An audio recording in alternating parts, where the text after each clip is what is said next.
Hola, muy buenos días. Nosotros somos el equipo número 5 y vamos a desarrollar la unidad 4 de Matemática Discreta.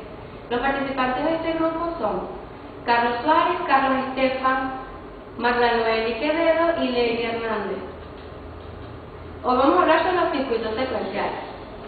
Los circuitos secuenciales es un circuito combinacional en el cual las salidas dependen tanto de las entradas como de las salidas en instantes anteriores. Esto implica una realimentación de las salidas.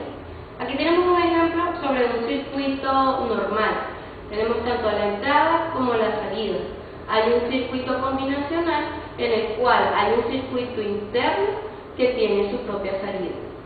Los sistemas digitales que introducen la dependencia temporal son conocidos como circuitos secuenciales.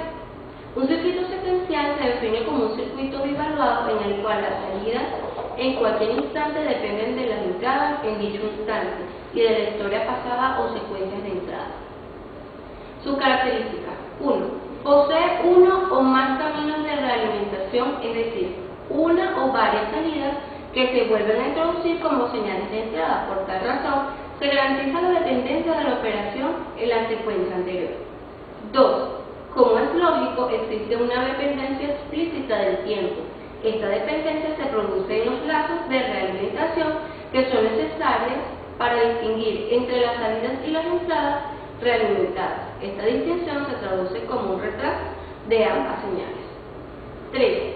La salida depende de los valores de la entrada en ese instante y también de los valores que tuvieron en instantes anteriores. Circuitos que recuerdan o tienen memoria de las situaciones de interés por las que ha pasado el sistema. A las situaciones se denominan estados variables de estado. En cada caso concreto define los estados a recordar.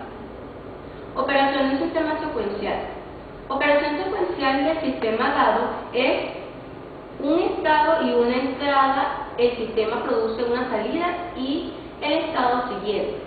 Un estado anterior produce un estado de salida, un estado siguiente, que es una entrada, y sucesivamente su salida. Se describe mediante un diagrama de estado, secuencias de grafos, por lo que pasa el circuito como consecuencia de las sucesivas entradas y salidas que produce.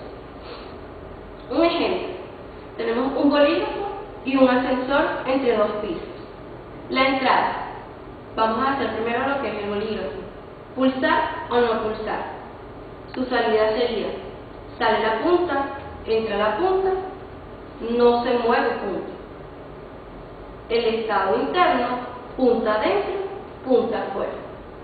En el caso del ascensor entre dos pisos, su entrada va a ser llamada desde abajo, llamada desde el primero.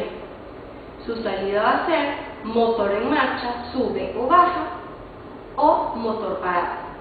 El estado interno del ascensor sería ascensor piso bajo, ascensor piso 1. Clasificación de los sistemas secuenciales. Los sistemas secuenciales se clasifican de dos tipos: sincrónicos y asincrónicos. Los sincrónicos: solo se observa el sistema durante el pulso del reloj o marcapaso. El reloj establece cuando se modifica el estado, no la salida. Esto es el sistema medio.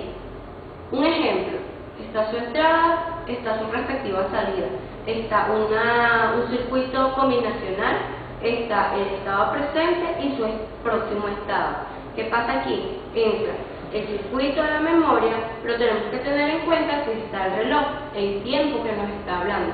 Entonces, él va a entrar a su memoria, va a hacer el circuito y va a tener en cuenta el tiempo estimado del circuito. Los sistemas secuenciales sincrónicos: dos bloques básicos en coincidencia en el pulso del reloj. 1. Un bloque combinacional que lee las variables de entrada y de estado, genera las funciones booleanas de salida y de excitación. 2. Un bloque de memoria que recuerda la evolución del sistema que figura el estado anterior. Y 3. El nuevo estado se genera y será leído con el nuevo pulso del reloj. Los sistemas asíncronos. El sistema es permanentemente activo. Un cambio en alguna de las entradas del sistema induce un transitorio que evoluciona hasta el siguiente estado. Aquí tenemos un mismo ejemplo. Tal cual como como es un síncrono, pero en este caso no se toma el tiempo. Entonces quiere decir que no tenemos un reloj. Hay un circuito, una entrada, una salida, y hay un estado presente que se convierte a un próximo estado. Los sistemas artificiales asíncronos son aquellos que no se encuentran pilotados por un pulso de reloj, alta velocidad de respuesta, y hay de dos tipos: sistemas de modo de nivel, que son los cambios en una de las entradas, y los sistemas de modo de pulso, doble cambio en una entrada de pulso. Ejemplo de un circuito secuencial: una máquina de refresco. En esta máquina iremos introduciendo las monedas hasta alcanzar o sobrepasar el valor del refresco que deseamos sacar. Por lo tanto, en este sistema se debe almacenar una serie de datos, como puede ser los precios de los productos ofertados, estados de existencia de los mismos, cantidad de dinero que hayamos introducido en la máquina hasta el momento. Así vemos que es necesario almacenar temporalmente una serie de datos, por lo que nos encontramos ante un circuito secuencial. Ahora le dejo con mi compañero. Gracias.